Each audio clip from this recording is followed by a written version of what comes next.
There are moments in life when someone steps into a room and without a word, you sense it, a presence that feels older, wiser, as if they carry something not entirely of this world. It isn't authority in the ordinary sense, nor charisma that dazzles the crowd. It's something quieter, deeper, and infinitely more compelling. These are the ones guided by a higher calling, moving as though an invisible thread ties them to a greater destiny. Their choices, their silences, their very being carries the weight of something sacred, something most people can only glimpse in fleeting intuition. Carl Jung might have called it individuation, the full unfolding of the self, yet to encounter it in a human soul is to witness the rare spark of transcendence walking among us, and in this journey, we will uncover 7 signs that reveal when a woman or any soul is touched by that hidden compass of higher purpose. Before we dive deeper, allow me to pause for just a breath. If this story resonates with you already, if you feel the pull of these unseen truths, I invite you to join this circle. Like, share, and subscribe so you can walk with us through more of these hidden paths. In doing so, you help this voice continue, and you become part of something larger, seekers gathering across the world, listening together for meaning. It often begins so quietly that the world does not notice, and even she does not recognize it at first. A woman moves through her ordinary days, rising with the sun, preparing her tasks, tending to the endless circle of what is expected. On the surface, nothing has shifted. Yet inside her, something has begun to stir, something fragile but insistent. It is like hearing a faint melody through the walls of a house, so soft you could almost dismiss it as imagination. But she knows it is not. The whisper of destiny has begun to call her name. At first, it unsettles her. She cannot quite explain to herself why the routine suddenly feels heavier than before, why laughter among friends feels thinner, or why the small dramas of daily life failed to hold her attention. She finds herself staring longer at the horizon, watching clouds curl into shapes that remind her of symbols she does not yet understand. In her dreams, strange figures appear, guides cloaked in shadow, faces she has never known yet somehow remembers. She wakes with the lingering sense that something within her is being summoned. Jung would say the unconscious is speaking, sending its messages in fragments and symbols. To her, it feels less clinical, more alive. It is as though life itself has leaned in and whispered, "There is more. You must listen." The whisper is not loud, but it carries a weight greater than any shout. And in the quiet corners of her soul, she feels it pressing against her. She begins to notice patterns she cannot ignore. Certain words strike her like thunder, though others in the room barely notice them. A book falls open to a passage that pierces her heart, as if written only for her. Encounters with strangers leave her shaken, as if they know a truth about her she has not yet accepted. These synchronicities accumulate, each one small enough to dismiss, yet together forming a constellation in which she sees her own reflection. And still, she hesitates. The whisper calls, but the known world holds her tightly. She tells herself she should be grateful for the life she has, the steady rhythm, the safety, the predictability. Yet gratitude feels hollow when she senses that something vast waits just beyond the veil of her ordinary days. She does not yet know if she has the courage to step toward it, but already she knows she cannot return to the sleep she once called living. The whisper grows more insistent in moments of silence. Alone at night, when the house rests and the world is still, she feels a stirring in her chest, a pulse that is not quite her own. Sometimes it comes as a question, who are you truly? Sometimes it comes as a presence, a sense that she is not alone, that unseen eyes watch her with expectation. And sometimes it comes as longing, an ache so deep it feels older than her own life, as if she were born carrying it. It is not easy to carry such a call. To those around her, nothing has changed, and so they do not understand the faraway look in her eyes, the way she drifts into silence mid-conversation, the way she seems to live with one foot in another world. She cannot explain it without sounding foolish, and so she says nothing. Yet inside, she knows she stands at the threshold of something that will alter her life forever. The whisper of destiny is patient, but it is also relentless. It waits for no one. It does not demand obedience, but it never disappears. And as she lingers in the liminal space between her old life and the one that calls, she feels a truth forming in her chest. Once the whisper has been heard, there is no turning back. The days that follow are marked by a strange duality, as though she now lives in two worlds at once. In one, she continues to walk among the familiar, the conversations at work, the shared meals, the quiet evenings that blur into one another. Yet beneath the surface, another current pulls her. It is subtle but undeniable, like the tide moving beneath still water. No one else sees it, but she feels it in her bones. There are moments when this second world rises abruptly into the first.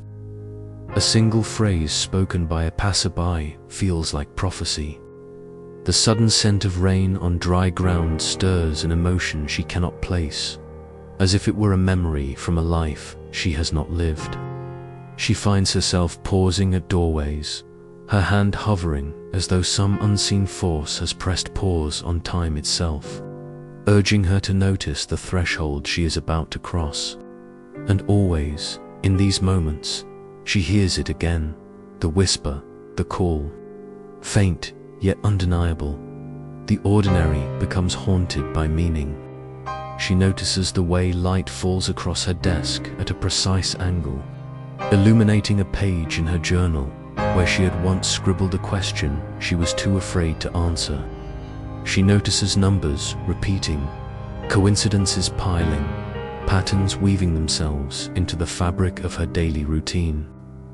It unsettles her, but it also awakens her. She is no longer blind to the signs, scattered like breadcrumbs along her path. At times, she resists. She tells herself she is imagining things, that her mind is inventing patterns where none exist. She clings to reason, to the safety of dismissing it all as coincidence. But reason offers no peace. For in the quiet, when her defenses fall, the call grows louder. She cannot explain it, but she knows it is real. To deny it is to deny the deepest part of herself. Jung spoke of the self as an organizing principle of the psyche, a force that draws us toward wholeness whether we wish it or not. To her, this is not theory. It is lived reality. The call feels like a gravitational pull from the center of her being, urging her to step into a version of herself she has not yet met. And though it frightens her, it also ignites a fire she cannot extinguish. Her dreams deepen. No longer are they fleeting fragments, but vivid landscapes charged with meaning. She walks through forests where the trees whisper her name. She finds herself standing before vast oceans, their waves crashing with the rhythm of her heartbeat. Sometimes she encounters figures cloaked in shadow, guides who speak not in words but in images. Handing her objects, she wakes remembering a key, a flame, a feather. Each dream leaves her shaken, as though she has glimpsed a reality more solid than the waking world. The solitude grows heavier. She cannot speak of these things without fear of being dismissed.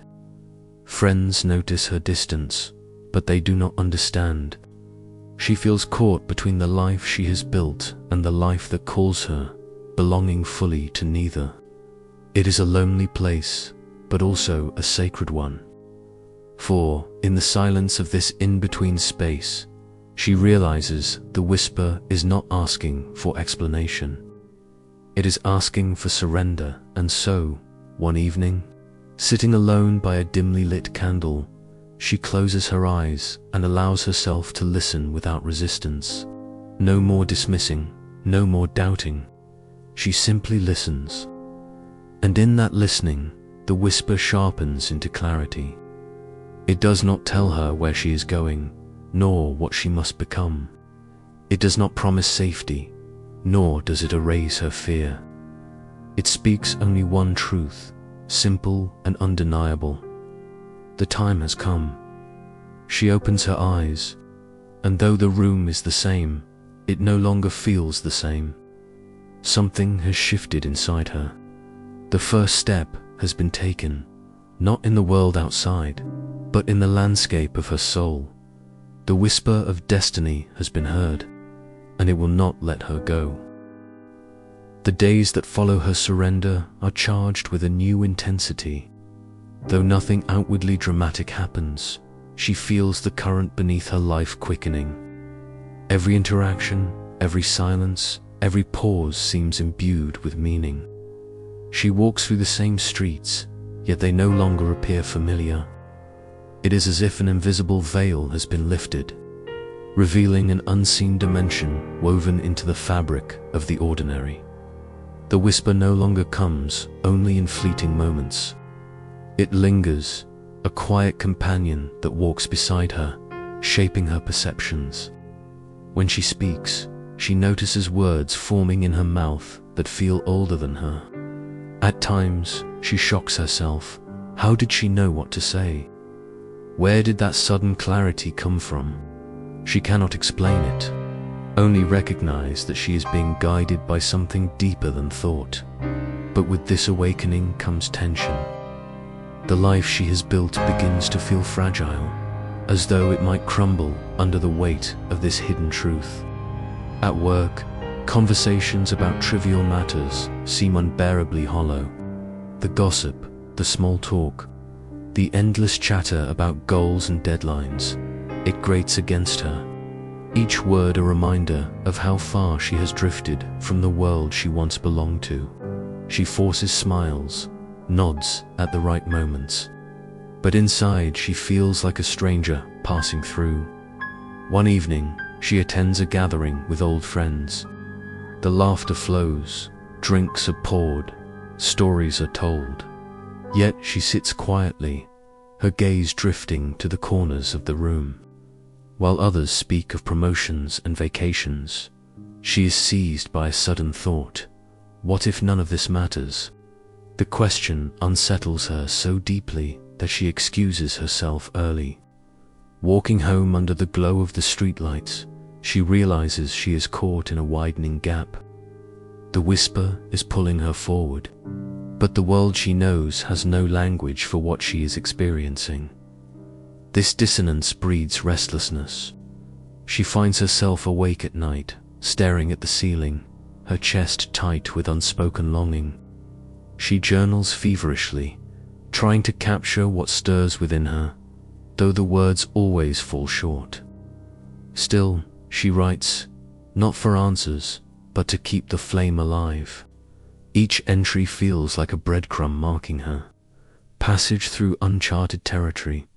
It is during one of these restless nights that she remembers a passage she once read from Jung, who looks outside dreams, who looks inside, awakes.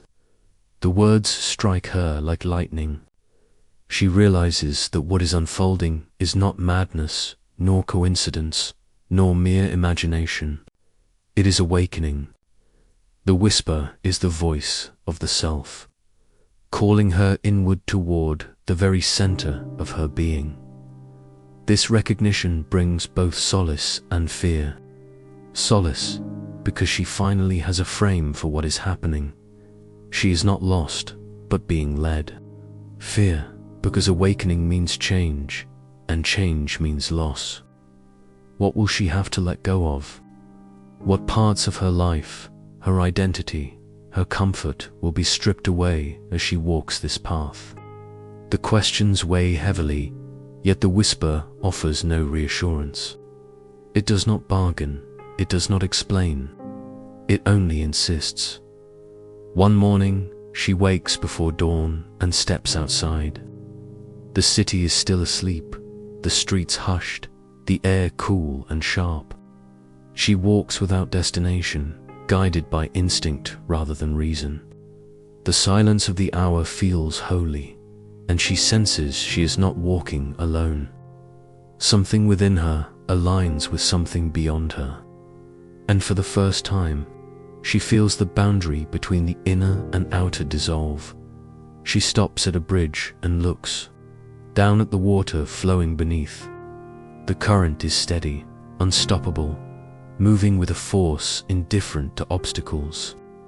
In that moment, she knows the whisper is not a suggestion, it is a river. To resist it is to drown. To surrender is to be carried. When she returns home, she feels lighter. She does not yet know where this path will lead, but she accepts that it has already begun. The whisper has moved from background noise to guiding presence. And though fear still lingers, it no longer rules her. Something greater has taken root.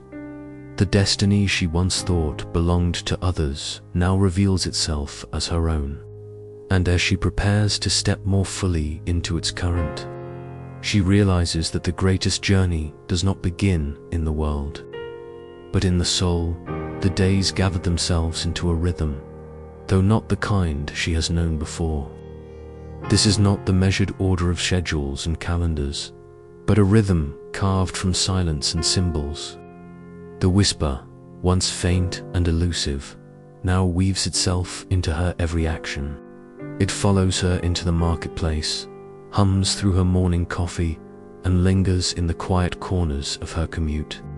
She senses it most in the spaces between words, between breaths, between moments where nothing seems to happen.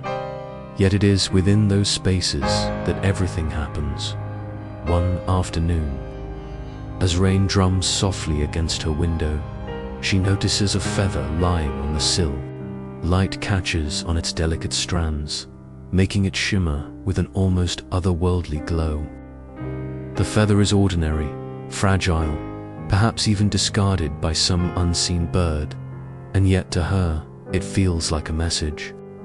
She cannot say from whom or from what, but the timing strikes her as deliberate. The whisper leans closer, pressing its presence against her thoughts. Pay attention.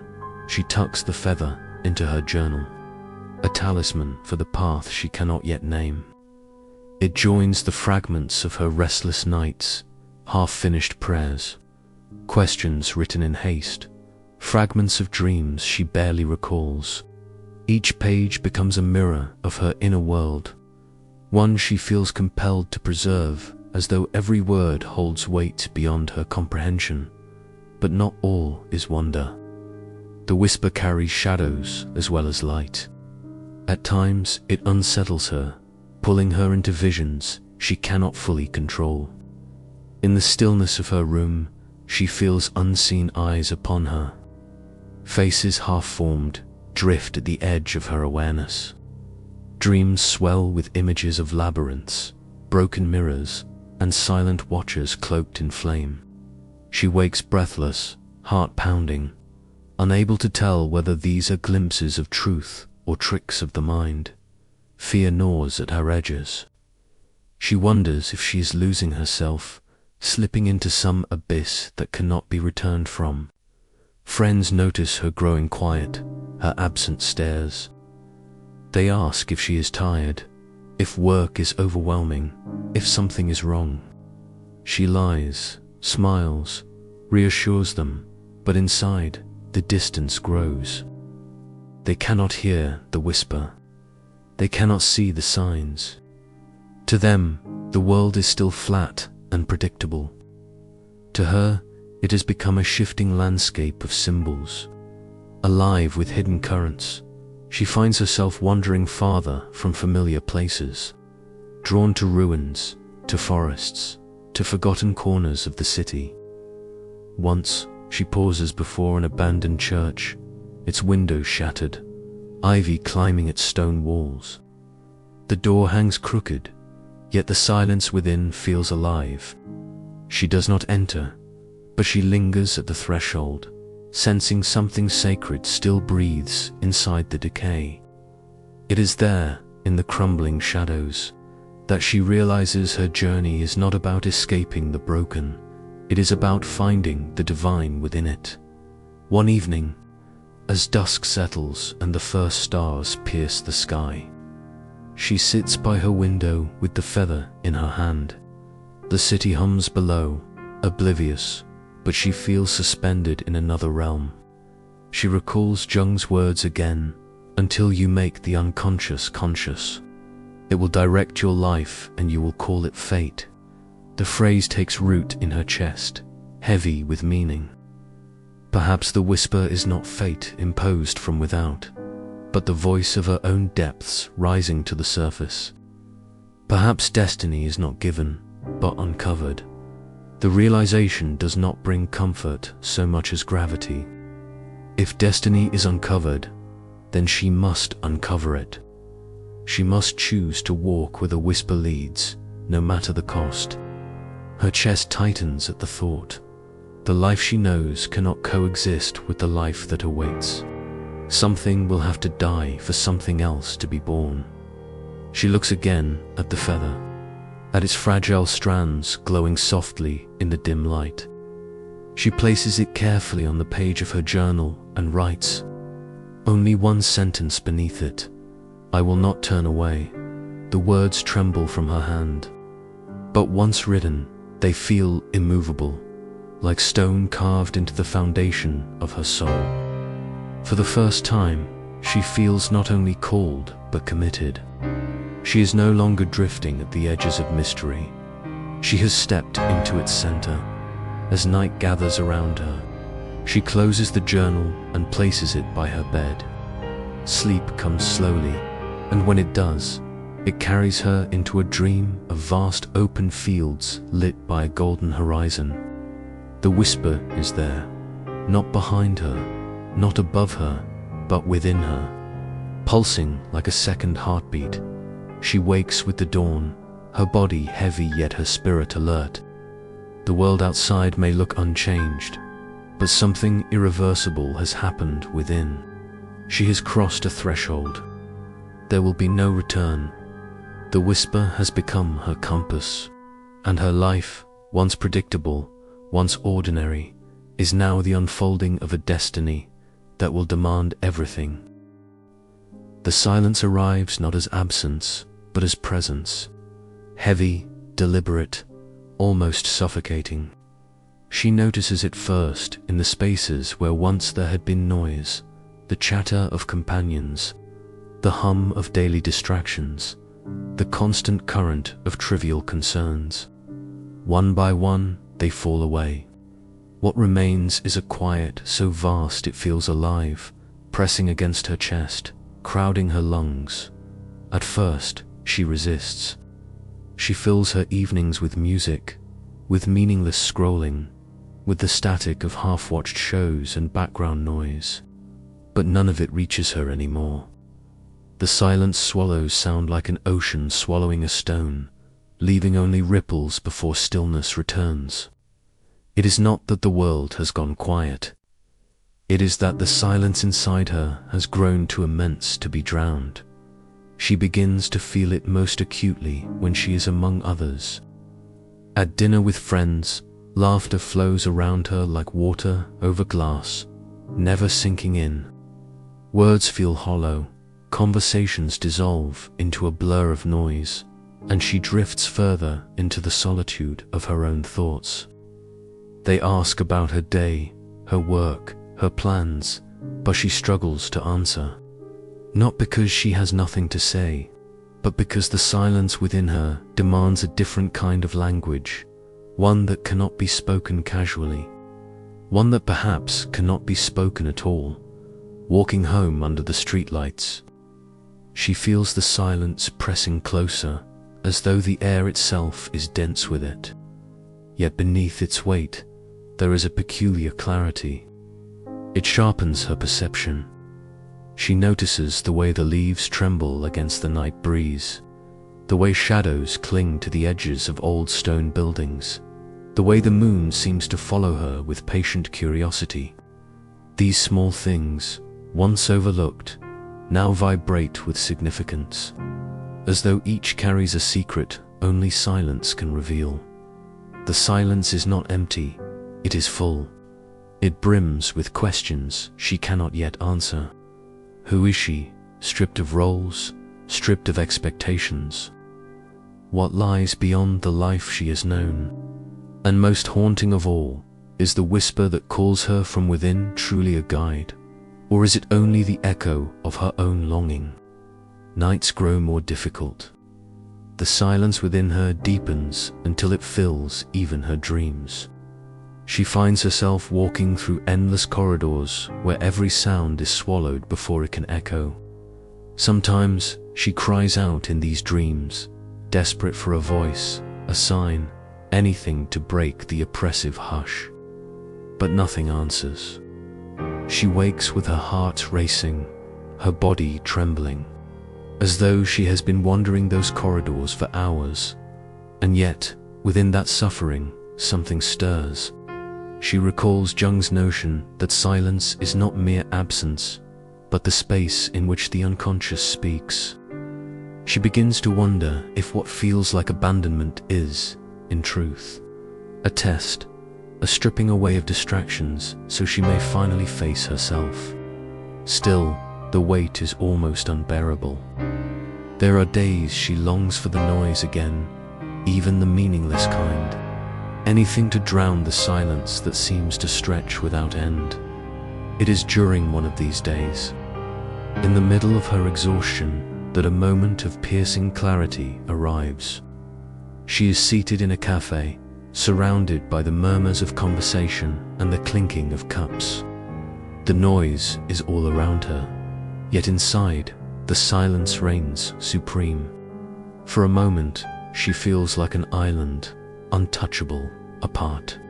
But then her gaze falls upon a child across the room, laughing freely, eyes wide with unguarded wonder.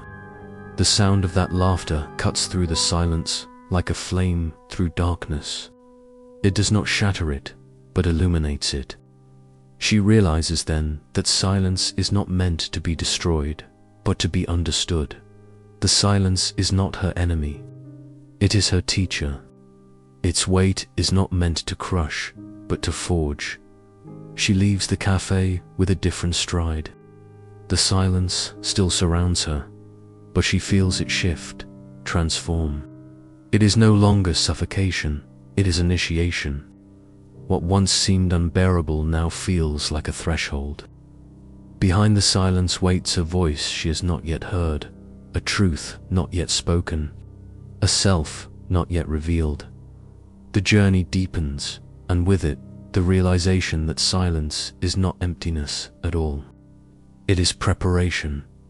The silence grows more intimate the deeper she leans into it, like a shadow that no longer hides in corners but walks beside her in daylight.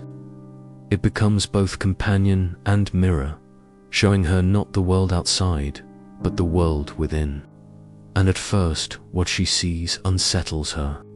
Beneath the surface of her carefully constructed identity, there are wounds she has long ignored, voices she has long silenced. They rise now with urgency, clamoring for recognition. She remembers moments she thought forgotten, the times she laughed when she wanted to cry, the times she said yes when her whole being screamed no. The silence strips away excuses, leaving her alone with these truths, raw and unadorned. She begins to realize that the noise she once surrounded herself with was not only distraction, but a shield, a way of avoiding the discomfort of facing herself. Now, With the shield gone, there is no escape. The silence insists she look, insists she listen. It is a painful unraveling. There are days she feels like she is coming apart, as though her very skin cannot contain the storm within her.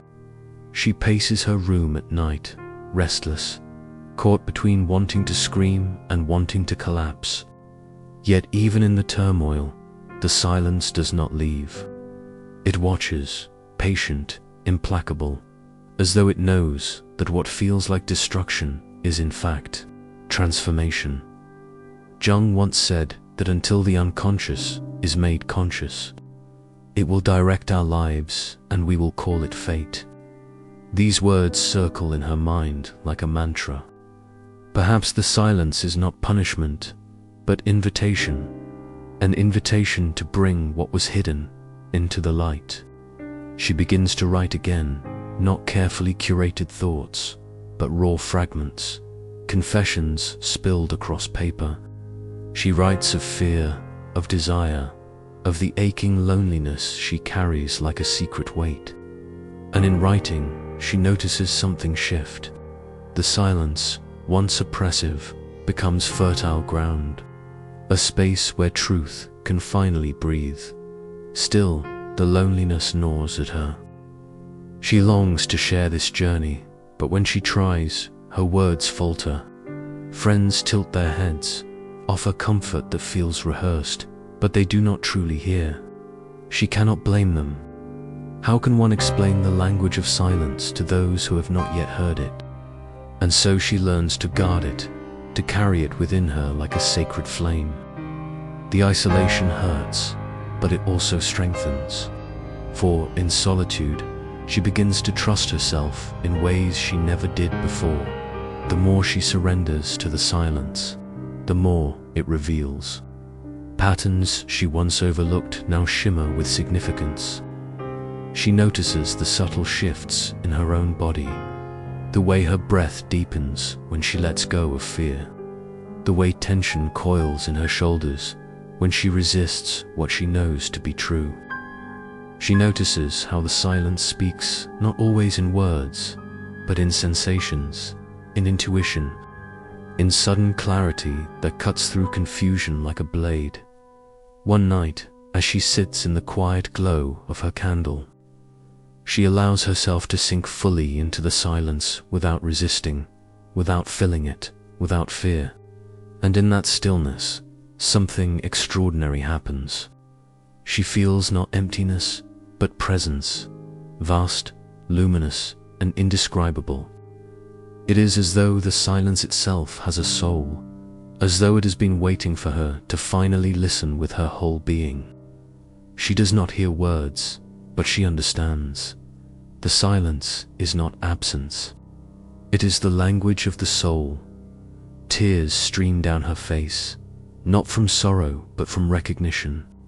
She realizes that what she feared most, the void, the loneliness, the endless hush, was in truth the very place where the sacred dwells. The silence is not her prison. It is her sanctuary. From that night onward, she no longer runs from it. She walks with it, allowing it to shape her, to teach her, to strip away what is false so that only what is real may remain. And though the journey is far from over, she senses she has crossed an invisible threshold. The silence has broken her open, and through that breaking, something new has begun to take root. The silence does not leave her unchanged. It begins to rewire her very being, shaping the contours of her thoughts, her rhythms, her way of moving through the world. Where once she filled every pause with chatter or distraction, she now allows the spaces to remain unfilled. These pauses, once unbearable, now breathe with her, giving her room to listen to the subtler currents of existence. In them, she hears whispers she once overlooked, the rustle of leaves carrying secrets, the faint hum of her own pulse, the tremor of emotions stirring before they take form. At first, the world feels harsher because of this newfound sensitivity. Crowds overwhelm her, voices feel too loud, and the constant barrage of modern noise grates against the fragile stillness she is cultivating. She finds herself retreating more often, not out of weakness, but out of necessity. Her soul, once numb, now brims with sensation, and she can no longer tolerate the chaos that once felt normal. She learns to protect her silence like a rare treasure, guarding it from those who would trample it without understanding. And yet, there is beauty in the fragility. Her awareness sharpens in unexpected ways. She begins to notice the patterns of human behavior with uncanny clarity, the way people mask their fears with laughter, the way their words often betray the longing they try so hard to conceal. Jung's writings echo in her mind that what we refuse to face in ourselves, we project onto others. She sees this truth play out everywhere, in conversations at cafes, in arguments overheard on the street, even in her own reactions. The silence gives her the distance to observe without judgment, to recognize that beneath the surface, every soul is wrestling with shadows it cannot quite name. This recognition softens her. Instead of growing colder in solitude, she grows more compassionate. She sees that the loneliness she once thought unique is, in fact, universal. Everyone longs for connection, for meaning, for someone to witness the truths they bury. And though she feels set apart by the silence, she also feels more deeply connected to the shared struggle of being human. Paradoxically, it is her isolation that brings her closer to others, even if they do not know it. There are moments, however, when the silence tests her. On nights when the emptiness stretches too wide, she wonders if she has lost her place in the world.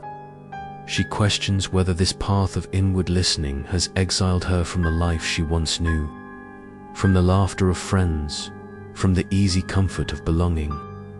The silence does not answer these doubts directly, but in time she realizes it is shaping her resilience. It is teaching her to withstand the ache of being misunderstood, to trust an inner compass even when the outer world offers no validation.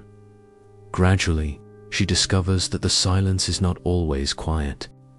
Within its depths, she begins to hear a subtler symphony, a harmony that exists beneath the noise of daily life. Sometimes it comes as intuition so sharp it feels like prophecy, guiding her toward choices she cannot rationally explain but later understand were right.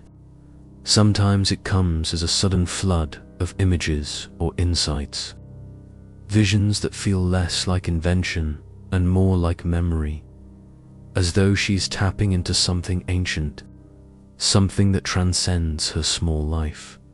These moments leave her trembling.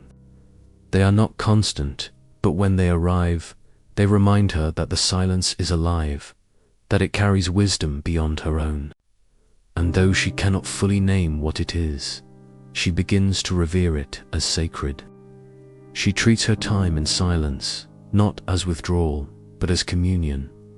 She does not know yet where this path will lead, but for the first time, she does not demand to know. She understands that the silence cannot be mastered or conquered. It can only be entered with humility. It is a teacher that reveals itself slowly, only to those who are willing to surrender. And she has surrendered, not in defeat, but in trust. The silence has become her ground, her mirror, her fire. And though she still feels the ache of loneliness, she begins to see it differently. Perhaps it is not loneliness at all, but spaciousness. The room her soul needs to grow into what it was always meant to be. In the quiet stretches of her days, she begins to notice how silence shapes time itself. Hours no longer rush by in a blur of distraction. Instead, they elongate, becoming almost tactile. Morning light lingers differently when she does not immediately reach for noise to fill the air. Shadows crawl across the walls with deliberate patience, as if they too were teaching her the art of stillness. She realizes how much of life she once missed, not because it was hidden, but because she was too restless to witness it. Yet this awakening carries a strange heaviness. Silence does not flatter the ego. It strips away the masks she once wore so easily, the agreeable smile, the polite nods, the endless busyness that convinced her she had purpose. In silence, those illusions fall like leaves in autumn, exposing bare branches that cannot pretend to be anything other than what they are. She sees her own fears more clearly, the fear of being forgotten, the fear of never being enough, the fear that her search for meaning may lead to nothing at all. These realizations cut deep, but they do not destroy her. Instead, they ground her in a truth she had long avoided, that wholeness is not found in avoiding wounds, but in tending to them. Silence makes her sit with her shadows, not as enemies but as teachers. The ache of loss, the bitterness of betrayal, the quiet disappointments that had piled up in her soul, all of these rise to the surface in the stillness. At first, she resents their presence. Then, slowly, she begins to listen. What she hears changes her. Her grief speaks not of emptiness, but of love once known. Her anger whispers of boundaries she had failed to honor. Her loneliness reveals a longing for connection that is not shallow but profound, not for crowds, but for souls who dare to meet her in depth. In silence, these emotions are no longer burdens but signposts, pointing her toward the places she must heal. Jung's words echo within her, that what is repressed becomes shadow, but what is faced becomes integrated. And so, she begins to weave her brokenness into strength. Each long night of silence becomes a kind of alchemy, turning pain into clarity, sorrow into compassion. She does not rush the process, for she has learned that silence has its own rhythm. Some nights offer peace, others demand confrontation, and still others pass with no revelation at all, only the vast emptiness that reminds her she is human. There are times when she feels tempted to abandon this path, to return to the comfort of noise, to drown out the questions with laughter and chatter. But something within her has shifted too much to go back. The silence has shown her glimpses of herself that she cannot unsee, glimpses of a soul capable of both great fragility and great resilience. Even when she doubts, she knows the silence has planted seeds within her, seeds that will grow in their own season. One evening, as she sits by her window watching the sky darken, she feels an unfamiliar stillness within. It is not the silence of emptiness or exile, but of presence. For the first time, she realizes she is no longer afraid of the quiet. She no longer demands that it explain itself or fill her with revelations. She can simply be with it, like an old companion whose presence is enough. In that moment, she feels a subtle shift, as if the silence has accepted her, as if she has crossed an invisible threshold. This threshold does not grant her answers. It grants her trust. Trust that the silence will carry her forward. Trust that she does not need to control the unfolding of her journey. She understands now that the silence is not a void but a vessel, holding space for the voice within her that has been waiting to emerge. And though she cannot yet name that voice, she senses it will rise. When it does, it will not sound like the noise of the world, but like something older, truer, and wholly her own. The silence has prepared her. It has stripped her bare, but in doing so, it has revealed the strength she did not know she carried. And as this chapter of her journey closes, she begins to feel the first stirrings of a deeper call, one that will demand not only listening, but answering.